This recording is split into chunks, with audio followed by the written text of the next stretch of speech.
The first Dark Lord, Morgoth, had many fearsome creatures at his disposal, from the simple orc to the demons known as Balrogs. Among his forces were dragons, which Morgoth bred in his fortress of Angband, and Glaurung was the first dragon to be created. Hello friends, it's Carl here, and in today's episode we'll be exploring the history and abilities of Glaurung, the father of dragons. After Morgoth's forces were defeated during the Battle of Dagor Aglareb, the elven army besieged his stronghold of Angband, though they were unable to capture it. And so they had no choice but to maintain their siege, hoping to keep Morgoth at bay. And yet, 200 years after the start of their siege, in the year 260 of the First Age, a new threat would emerge from the gates of Angband. For Morgoth had realized that orcs alone were no match for the Noldor elves, and so he devised a new creature that could challenge them, a creature that would forever be known as dragons. I've already discussed how dragons were created, so I'll be leaving a link to my video above rather than covering it again. Now this dragon was called Glaurung, the first fire drake to be created, and he was a wingless dragon. He had many offspring that would trouble the free people of Middle-earth in the years to come, earning him the name the Father of Dragons. When Glaurung first emerged from the gates of Angband, the elven forces were terrified at the sight of this new creature, and they fled before him. Though a dragon should never be taken lightly, Glaurung was still barely half-grown, and so his scales had not reached their full development. This weakness allowed Fingon, who was an elven prince, to lead a group of archers towards Glaurung, and they surrounded him and pierced his hide with darts. And so, to avoid further injury, Glaurung fled back to Angband, and his master Morgoth was displeased, for Glaurung had acted without his instruction, and Morgoth had not wanted to reveal his creature just yet. For the next 200 years, Glaurung would grow and increase in might, and in the year 455 of the First Age, he would emerge from the gates of Angband once again, yet this time he was fully grown, and he led Morgoth's forces consisting of Balrogs and orcs. In the battle that followed, the lands were devastated, being set aflame and burning with rivers of fire, and so this battle earned its name, the Battle of Sudden Flame. The forces of Elves and Men were overwhelmed by this attack, and many of their greatest warriors fell in this battle. The survivors fled and scattered throughout the lands, and so the siege of Angband was lifted. As the fires raged around him, Glaurung pushed through into the pass of Aglon, laying waste to the surrounding lands, and he led Morgoth's forces into eastern Beleriand. In the coming years, the Noldor elves would lose many of their lands in the northern parts of Beleriand, though in the year 473 of the First Age, they would unite once again to face Morgoth in the Battle of Unnumbered Tears. They were joined by their Dwarven and Men allies, and together they drove out the orcs from northern Beleriand as they pushed towards Morgoth's fortress of Angband. Yet, as hope for victory started to grow in their hearts, Morgoth unleashed all of his forces that remained, and Angband was emptied. There were orcs, balrogs, and dragons, including Glaurung and his offspring, and his terror and strength were terrible to behold. Many elves and men withered before him, and he drove a wedge between the two elven hosts of Maedhros and Fingon, sweeping them apart. Since their inevitable defeat seemed clear, what remained of the forces of elves and men fled, while the dwarfs of Belagost chose to stand their ground, for they could withstand fire better than their allies, and they held off Glaurung and his brood. We're told that if it wasn't for the dwarven stand, Glaurung would have slain all that was left of the Noldor elves.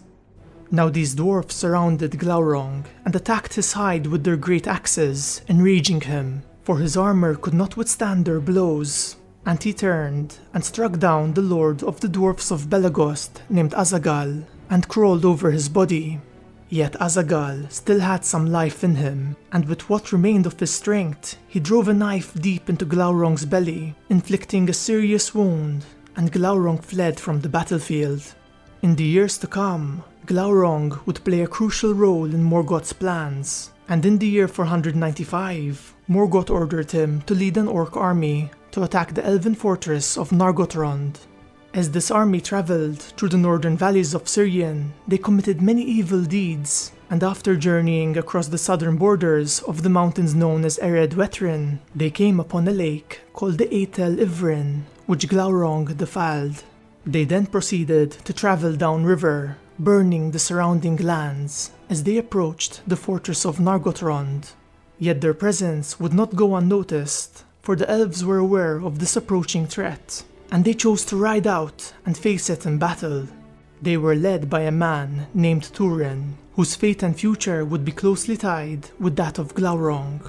Though the elven force was valiant, this decision would prove to be unwise, for the host of Morgoth outnumbered them, and only Turin could stand against Glaurung, for he was protected by a dwarven mask that offered him some resistance to the dragon's flames. And so Morgoth's army overwhelmed the elven force, and many of them fell in battle, though Turin survived, and he fled back towards Nargothrond, hoping to reach it before Morgoth's forces. Yet fate would not have it so, for Glaurung's army was there before him. Now news of the lost battle had not yet reached Nargothrond, and so its guards were caught unawares, and Glaurung crossed the bridge that led to the fortress, and in a tempest of fire he overthrew the doors of Nargothrond and entered the fortress. Many of the elves inside of Nargothrond were burnt alive by the dragon's fire, and its great halls were ransacked and pillaged, though some of the female elves were kept alive, to be sent as slaves to Morgoth. When Turin approached Nargothrond, he beheld the destruction and onslaught of the dragon, and as he stood transfixed outside of its broken doors, Glaurung emerged from the fortress, welcoming Turin. Glaurung then looked into Turin's eyes, and he cast a binding spell upon him, and Turin was unable to move. While he was paralyzed, Glaurung lied to him, telling Turin that his sister and mother were slaves, and that Turin had brought evil and misery to everyone around him. And since Turin was under Glaurung's spell, he believed these words, and he hated himself. He didn't even awaken when the elven prisoners passed by him, and these included Findulas, who was the daughter of the king of Nargothrond, and she loved Turin. As she passed by him, she cried out his name, yet Glaurung still held him under his spell, and he didn't release him until the elven captives had reached the northern road. When Turin awoke, Glaurung pretended to offer him mercy, telling him that he would spare his life to honor his valor. And since Turin was still partly under the spell of the dragon, he believed these words. Glaurung then informed him of the choice that lay before him. He could either make haste to his mother and sister and save them from slavery, or he could try and save Findulas first, though if he chose to do so, he would never see his mother and sister again, and they would curse him for it. Turin believed this lie, and he chose to save his family, for he didn't know that in fact his mother and sister were safe in the elven realm of Doriath. And so, when he discovered the truth, he was enraged, and he tried to fix his mistake, searching for Findulas, though when he found her it was already too late, for she had been slain by orcs. Turin would then join a faction of men known as the Woodsmen of Bretel. Now Glaurung turned the fallen kingdom of Nargothrond into his home, driving out the orcs from the fortress and denying them any loot. To ensure his safety, he broke the mighty bridge that led to this fortress, and he gathered all the gold and riches in a great pile in the innermost hall of Nargothrond, and he rested upon it. Rumors would spread across the land of Glaurung's occupation of Nargothrond, and some said that Turin had fallen in battle, while others believed that he was still petrified by the dragon's spell. Now these rumors would reach his mother and sister in Doriath, and in distress his mother rode out alone, hoping to find her son or news concerning his whereabouts, and a group of elves were sent out after her, and Turin's sister, called Niennor, disguised herself amongst them. This elven company eventually caught up with Turin's mother, and together they approached the fortress of Nargothrond, though Niennor and her mother waited upon a hill called Amon Etir. Now Glaurung was aware of the approaching force, and a plan started to form in his mind. He emerged from the fortress and lay in the river, and he used the heat of his body to create a foul vapor from the water, which blinded the elven company. This created a mist, which reached the hill of Unnumbered Tears, and Glaurung travelled to this hill and he lay there, biding his time. His plan would bear fruit, for Niennor came upon him, and she stared straight into his eyes, and for a moment their wills fought against one another, though Glaurung put forth more of his power, and he learned her identity, and he cast a spell of forgetfulness upon her. The spell erased her memory and dulled her senses, and Glaurung then returned to the halls of Nargothrond.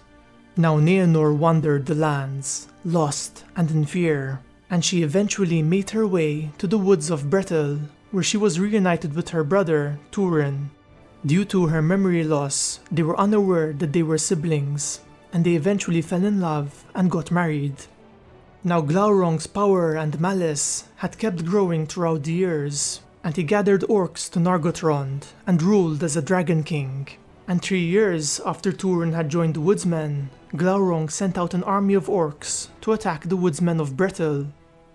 At first, the orcs seemed to have the upper hand, until Turin decided to lead the woodsmen into battle, and they utterly defeated the orc army, though their victory would not come without a price. For Turin had chosen to wield his famous black sword once again, and when Glaurung learnt that the black sword was seen in battle, he wondered how he could twist this news to serve his evil purposes. And so, in the following summer, Glaurung emerged from Nargothrond, and he made his way to the borders of Brethil. His approach filled the woodsmen with fear, for they thought that Glaurung was going to attack and ravage their lands, and in their fear they turned to Turin. Now Turin had a good understanding of the might of Glaurung, having faced him in battle, and he told the woodsmen that a straight-up assault against Glaurung would be futile, while a stealthier approach was more likely to be successful.